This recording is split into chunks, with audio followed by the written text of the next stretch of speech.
Marcus had always dreamed of a quiet life, and after years of serving as a Navy SEAL, he finally found the peace he had longed for. He moved to a small suburban neighborhood, nestled far from the chaos of the city, hoping for a fresh start. The streets were lined with well-kept homes, and the people seemed friendly enough. It was the kind of place where neighbors greeted each other with warm smiles, and everyone knew everyone else's name. The perfect place for Marcus to relax, enjoy his days, and maybe even begin a new chapter of his life. His house was everything he had hoped for: a cozy home with a small garden and a garage large enough for his car and a few extra things. The walls were freshly painted and the hardwood floors creaked in the most comforting way. Inside, everything was neatly arranged, and Marcus felt a sense of contentment wash over him every time he stepped through the front door. The world outside was hectic and full of noise, but here, in this peaceful neighborhood, it felt like he could finally catch his breath. Marcus had always been a man who preferred solitude. The SEALs had taught him to be independent, resourceful, and strong. His time in the military had shaped who he was, and though he had left that life behind, the discipline and strength he had gained remained with him. He had spent years following orders, being part of a team, and facing dangers that most people would never understand. But now, in his new home, there were no orders to follow, no missions to complete, just the peaceful rhythm of his everyday life. It was on one seemingly ordinary afternoon that everything changed. Marcus was in his living room, sipping coffee and reading a book when the doorbell rang. He wasn't expecting anyone, so he was a bit surprised. He put his book down, stood up, and walked toward the door. He looked through the peephole, and two men stood outside. Both were dressed in formal clothing, looking like they were on official business. Marcus opened the door slowly, his instinct telling him to be cautious. The man standing in front of him smiled politely, but there was something about his demeanor that didn't sit right with Marcus. He didn't recognize these men, and they didn't seem like neighbors. "Good afternoon, sir," one of the men said, extending a hand. "We're with the HOA, the Homeowners Association. We need to speak with you regarding your property." Marcus shook the man's hand, still trying to figure out what they wanted. "What about my property?" he asked, a bit wary. "Well, sir," the other man chimed in, "we've noticed that you have firearms on your property, and according to the HOA's rules, that's not allowed." Marcus frowned. "I don't know what you're talking about. I've read the neighborhood rules, and I don't recall anything about firearms." The man nodded. "Yes, well, it's a newer regulation. The HOA board recently decided that no, guns should be kept in the neighborhood for the safety of all residents. We're here to collect any firearms you might have." Marcus's instincts flared. This was odd. He had never heard of any rule like that, and something about the men's confident demeanor made him suspicious. He was a former Navy SEAL, and over the years, he had learned to trust his gut. These men didn't seem to have the authority they claimed to have. "I'm sorry, but I'm not handing over any of my firearms without seeing some sort of written notice or proof that this is a rule," Marcus said, his voice calm but firm. "I've been here for a while now, and I've never received any notice about this new rule." The two men exchanged glances, and Marcus could see that they were growing more uncomfortable. The one who had been speaking earlier looked down at the ground for a moment, then back up at Marcus. "We don't have the paperwork with us, but we have been authorized by the HOA to handle this. You can check with them if you like, but we need to take possession of the guns immediately."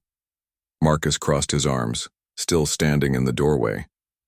"I'm not handing over anything until I see some proof that this is a legitimate request. You can leave your contact information and I'll follow up with the HOA myself."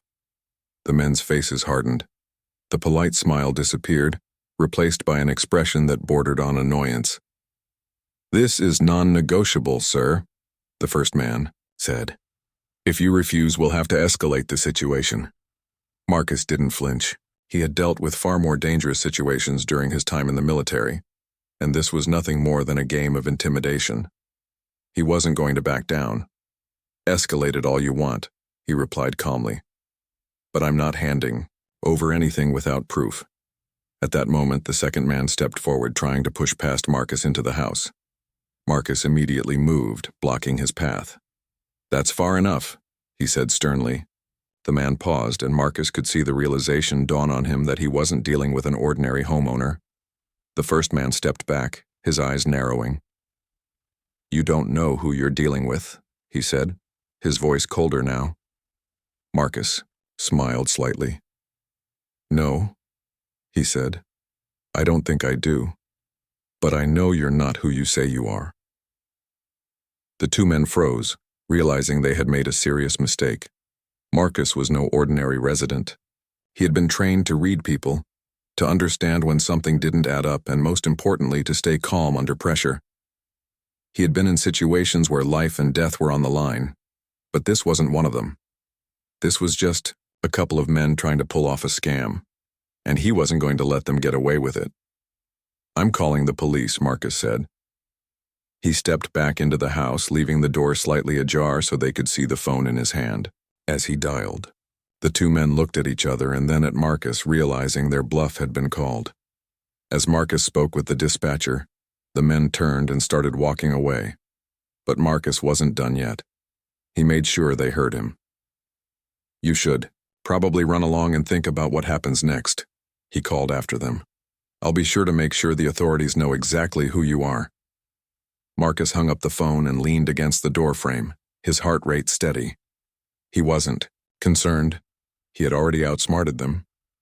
Now it was time to make sure they didn't hurt anyone else. The two men, caught off guard by Marcus's calm yet firm response, quickly realized their plans were falling apart. They hesitated for a moment, standing still in front of the house, unsure of how to proceed.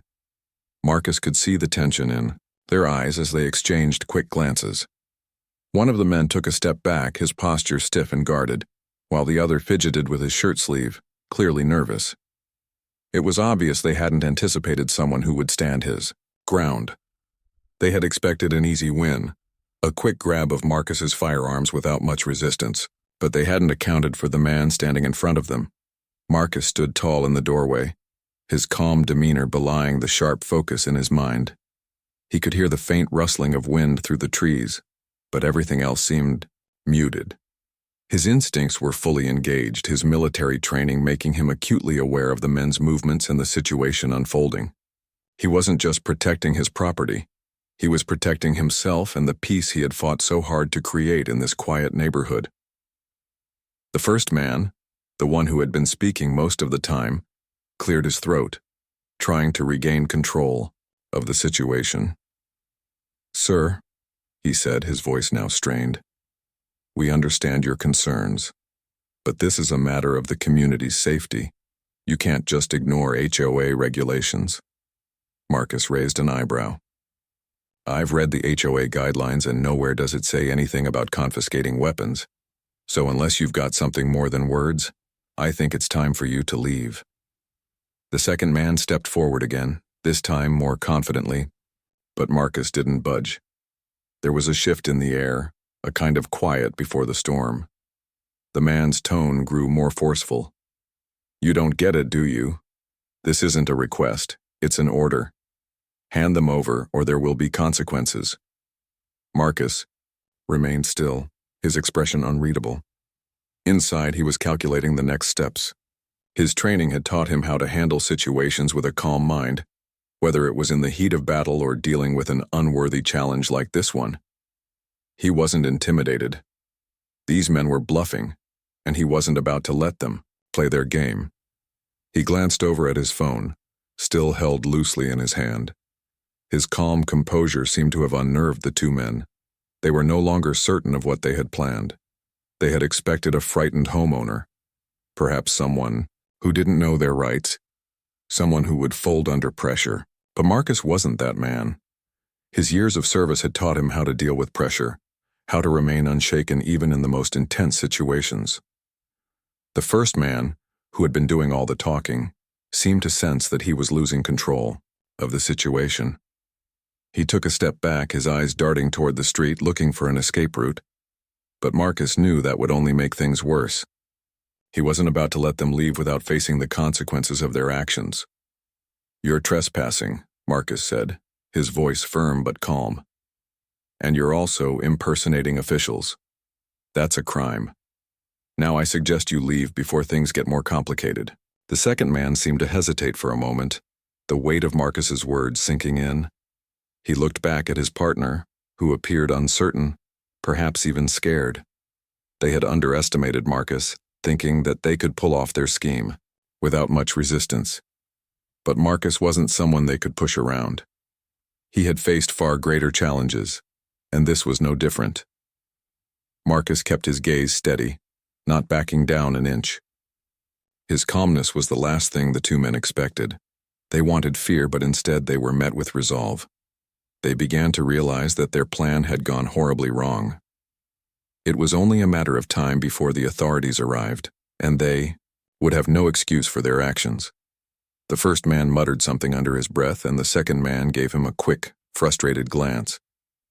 "We can't do this," the second man said, his voice quieter now. "Let's just go." Marcus's hand still rested on his phone, his eyes never leaving the two men. "I'm calling the police," he said, not moving an inch. "I don't think you'll be able to talk your way out of this one." At that, the men exchanged one final glance, and with no more words, they turned and began to walk away from the house. But as they left, Marcus wasn't fooled. He knew they weren't just giving up. They were regrouping, thinking of a new way to handle the situation. Marcus stepped back into the house and locked the door behind him. He didn't need to watch them leave. He knew they wouldn't be coming back, at least not without some serious consequences. He could feel the adrenaline from the confrontation slowly ebbing away, leaving him with only the weight of what had just happened. He sat down at the kitchen table, taking a few deep breaths, his mind still sharp and focused. It wasn't just about his firearms. It was about something more important: his peace of mind, his right to live freely without fear or intimidation. He had fought for that peace in ways most people would never understand, and he wasn't going to let anyone take it from him. His phone buzzed on the table, and Marcus quickly picked it up. It was the police. He had already told them the situation, but now it was time for them to take over. As he spoke with the officer on the other end, Marcus remained calm, explaining exactly what had happened. He gave a detailed description of the two men and their actions, making sure that everything was documented. The officer assured Marcus that they would take care of the situation, but Marcus knew that he had to remain vigilant. There would be no more surprises today. The next time these men tried something like this, they would be prepared for the consequences. Marcus ended the call and leaned back in his chair, taking a moment to process everything that had just occurred. He knew that it wasn't over yet. But for now, he had won, and that was enough to restore his peace for now. Marcus stood by his door, the weight of the situation settling into his bones. He could still feel the tension in the air, thick and unspoken, like a storm waiting to break. Those two men had come to his doorstep with false authority, trying to intimidate him into surrendering something that was his by right, but they had underestimated him. He had learned to stay calm in high-pressure situations, to read people and threats, and to act when necessary. He leaned against the doorframe for a moment, taking a deep breath. This wasn't just about a couple of men showing up at his door. It was about more than that. It was about what they represented, their attempt to bully and force someone into submission, to take advantage of his quiet life and his military background. Marcus wasn't going to let that slide, not in this quiet neighborhood, and certainly not when it came to his right to protect himself and his property. The more he thought about it, the angrier he became. Not at the two men themselves, but at the audacity of it all. They had tried to steal from him not just his firearms, but his sense of safety and control. And the worst part was, they had counted on his fear, on his confusion, on him not knowing his rights. But Marcus knew better. He knew how to stand up for himself no matter what. He grabbed his phone again, making sure to check the number of the police dispatcher he had spoken to earlier. He wasn't about to let the situation slip through the cracks. Marcus had been in far worse situations, but this one felt personal, as if it were a test, and he would not fail it. As he waited for the authorities to arrive, his thoughts kept returning to the two men, how they had acted with such confidence, how they had spoken as if they were above the law. But what they hadn't counted on was that Marcus had a deep understanding of authority. He wasn't someone who could be intimidated no matter how official their uniforms or smooth their words, and that realization made him feel even more in control. Minutes passed like hours. Marcus kept his eyes on the window, scanning the street for any sign of the men returning. He had dealt with threats before, but this felt different. It wasn't just the potential for danger, it was the realization that sometimes the people you least expect can be the ones trying to deceive you. The sound of sirens finally broke the silence, and Marcus felt his shoulders relax. The police were here. He had done his part, and now it was time to let the professionals handle it. He opened the door and stepped outside, where 2 police cruisers were parked on the street. Officers were already approaching, and Marcus gave a nod to the officer in charge. "I'm Officer Davis," the officer said, holding out his hand. "I understand you've had an issue with 2 men claiming to be HOA officers?" Marcus shook the officer's hand, his voice steady. "Yes, sir. They showed up claiming I had to hand over my firearms because of some HOA rule I've never heard of. They couldn't provide any proof, and when I asked for documentation, they got more aggressive. I think they were trying to intimidate me into giving them my weapons." The officer listened carefully, nodding as Marcus spoke. He glanced at the houses around them, taking in the peaceful suburban atmosphere. Nothing about this neighborhood suggested any threat. "So you've got no idea why they targeted you?" Officer Davis asked. Marcus shook his head. "No idea at all. They seemed to think they could take advantage of me, but they were wrong." Officer Davis made a note in his notebook, his face serious. "We'll get to the bottom of this, Mr. Lawrence. I'm going to need you to tell me exactly what happened. Any details you can provide will help us track these men down."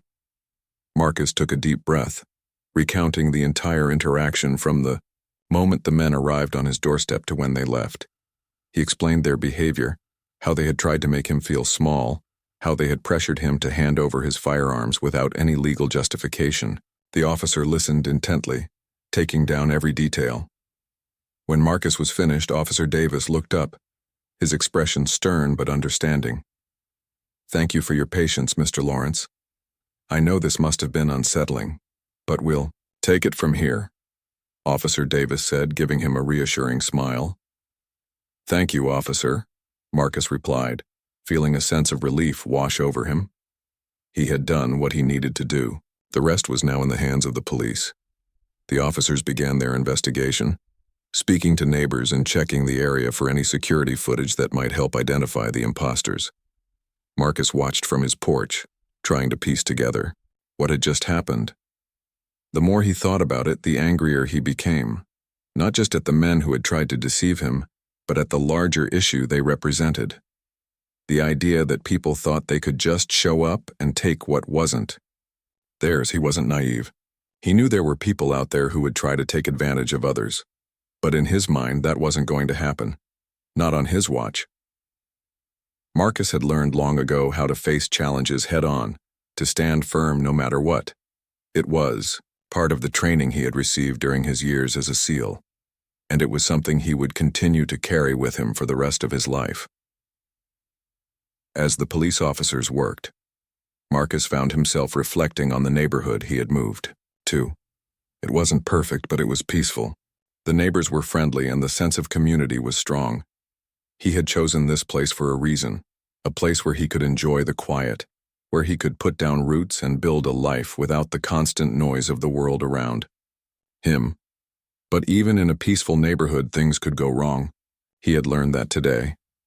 But Marcus wasn't going to let this event define him or the life he was building here. He would not let these 2 men shake his sense of security. He had faced worse, and he had always come out stronger. It wasn't just about the guns. It wasn't just about the fake HOA officers trying to take something from him. It was about something deeper, something more important. It was about standing up for what was right, about defending the peace and safety that he had fought for. Marcus wasn't going to back down. And as the police continued their investigation, he felt more confident than ever that this neighborhood, his home, would remain the place of peace he had dreamed of. He went back inside, feeling a sense of satisfaction. The world was unpredictable, and he knew this wouldn't be the last challenge he'd face. But whatever came next Marcus would be ready. As the hours passed, Marcus couldn't help but feel a mix of relief and lingering uncertainty. The police were still at the scene, gathering their information and speaking to the neighbors. Marcus had done what he could, but a small part of him still wondered whether the two men might return. They had been bold, and who knew how far their deception had gone. Maybe they had tried this trick on other people in the neighborhood, or even in other areas. The thought made him uneasy, but he quickly shook it off. He had stood his ground. He had done what was right.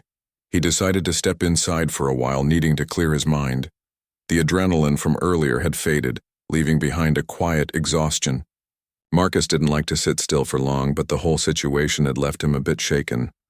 He grabbed a glass of water and sat by the window, looking out into the yard. The sun was beginning to set, casting long shadows across the street, and the soft orange glow in the sky brought a sense of calm. This was the kind of evening he had imagined when he first moved into this house. The quiet, peaceful end to a long day.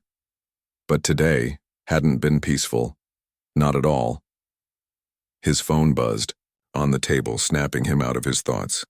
It was Officer Davis, and Marcus's stomach tightened slightly.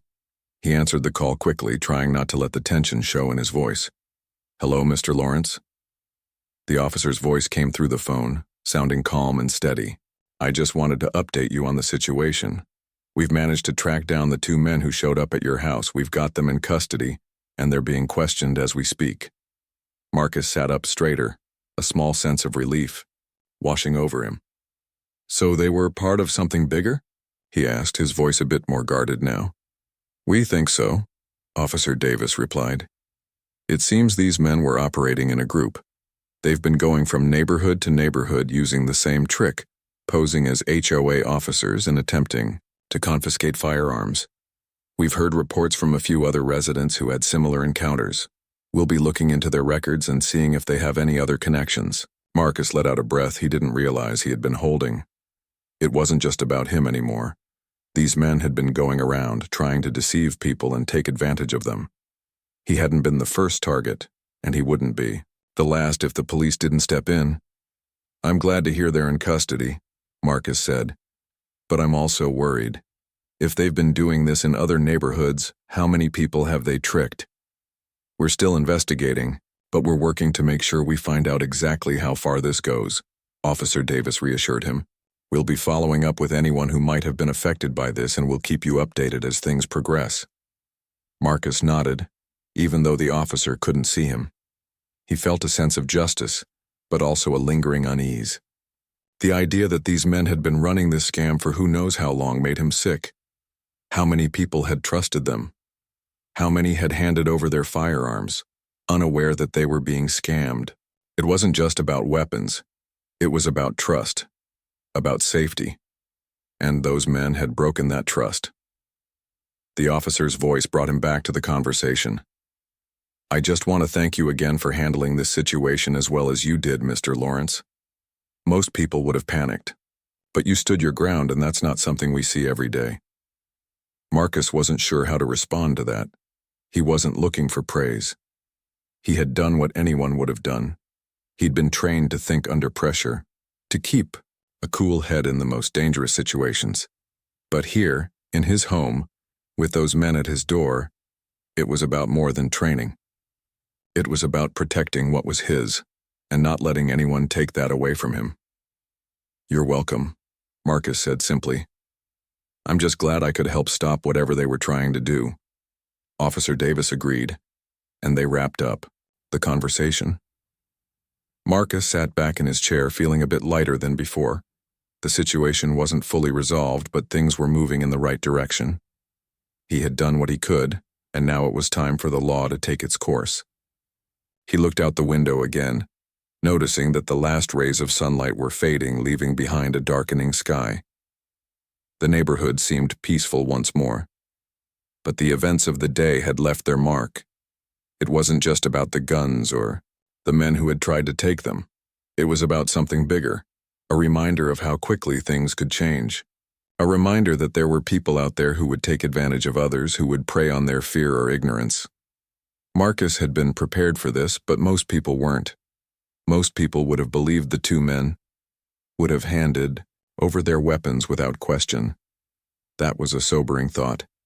He couldn't help but wonder how many other people in his community had been fooled by these imposters. How many had felt the same fear, the same pressure that Marcus had experienced. Earlier, the feeling that your safety was being threatened, that someone was trying to take control of your life without you having any say in the matter. Marcus knew that this wasn't just about him. It was about the trust that people had in their communities, in the rules that were supposed to keep them safe. When that trust was broken, it could shake everything to its core. He had learned that the hard way. But he also knew that the people in this neighborhood, the ones who had welcomed him here, would stand together to protect each other. They wouldn't let anyone take that from them. As he sat in the quiet of his home, Marcus realized that today had taught him something important. It had shown him the strength of his own resolve, but it had also reminded him of the power of community. Together, people could face anything, even the most unexpected threats. And as long as he lived here, he would do his part to protect that bond, to make sure his neighbors felt safe and secure. The day had been long, but the night was peaceful. Marcus went to bed that evening feeling a little more at ease, knowing that the worst was behind him. But he also knew that whatever came next, he would be ready. Because in the end, that's what it came down to. Being ready, standing firm, and never letting anyone take away the peace you fought so hard to find. The following days passed with a strange sense of normalcy returning to Marcus's life. The sun still rose each morning, the birds still chirped in the trees, and the neighborhood continued to move along with its usual rhythm. But for Marcus, nothing felt the same. What had happened wasn't something you just forget about. The sense of violation, the feeling that someone had tried to take control of his life, lingered. It had been a reminder of how easily things could go wrong, how a peaceful life could be disrupted in an instant. But it had also been a reminder of who he was, what he had learned over the years, and why he had chosen this path. The police had kept him updated, filling him in on the investigation. The two men who had tried to intimidate him were indeed part of a larger scam operation. The authorities had tracked down their connections and discovered that the men were working with a network of criminals who had been targeting unsuspecting homeowners across the region. They had used fake credentials, impersonating HOA officers, and claiming that the residents had violated non-existent rules about firearms. The goal was always the same: to intimidate the homeowner into handing over their weapons or other valuables. As Marcus listened to the updates, he couldn't help but feel a sense of unease. It wasn't just about the guns or the violation of his privacy. It was the realization that this kind of thing could happen to anyone. People went about their daily lives, trusting the world around them, not knowing that there were those who would take advantage of that trust. Marcus wasn't one to live in fear, but he understood the importance of awareness. He had always been prepared for physical threats, but this had been different. It was a mental game, a test of his resolve and his ability to see through deception. And in a way, it was a reminder of why he had chosen to leave behind his old life. He sat on his porch one evening, enjoying the cool breeze that had begun to replace the oppressive heat of the day. The neighborhood was quiet, just as it always was. But now, Marcus found himself watching more closely, observing the small details that others might overlook. The way the wind rustled the leaves, the movement of people in their yards, the sounds of distant laughter. All of it was part of the life he had fought to protect, and he wasn't about to let anyone take it away from him. As he sat there lost in thought, a car pulled up to the curb. It was a sleek black sedan, its windows tinted, making it hard to see who was inside.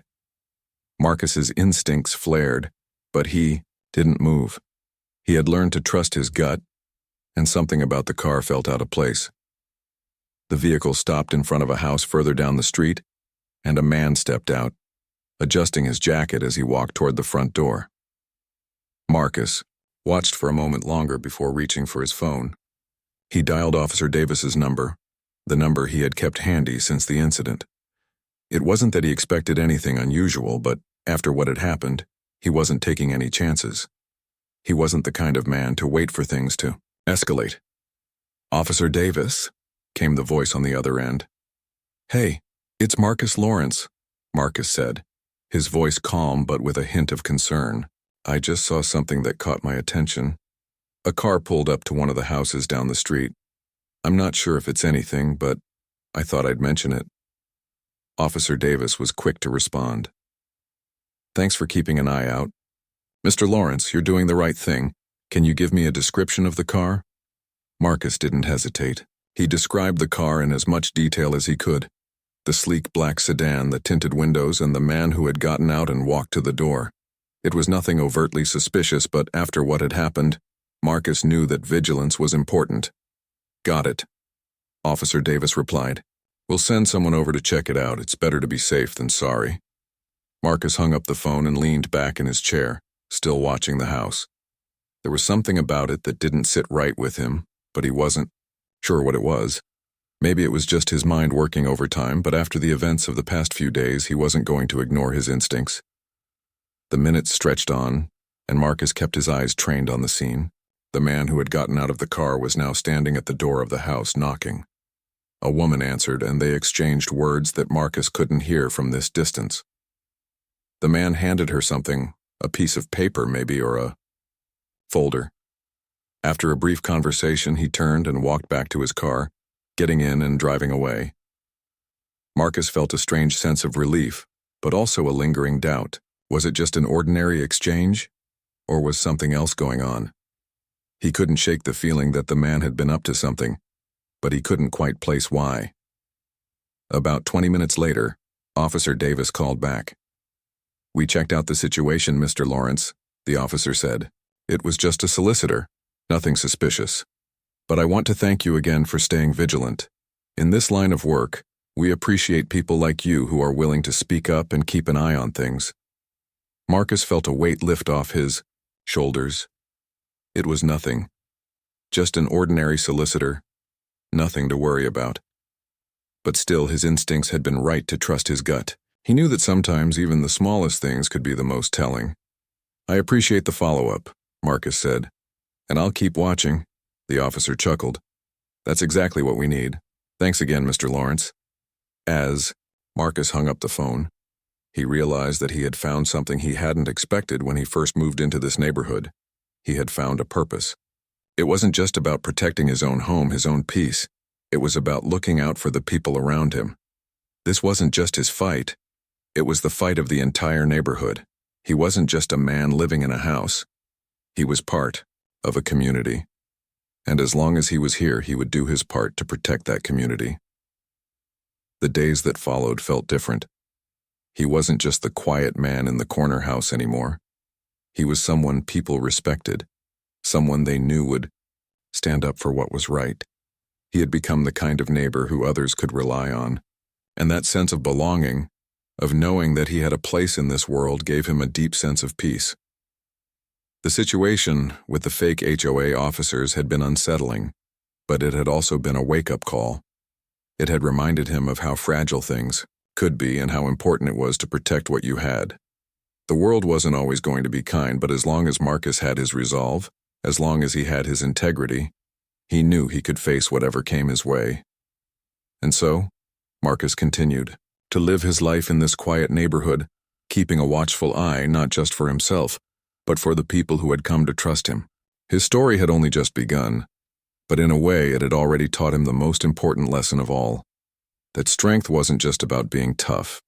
It was about knowing when to stand tall and when to protect what you loved.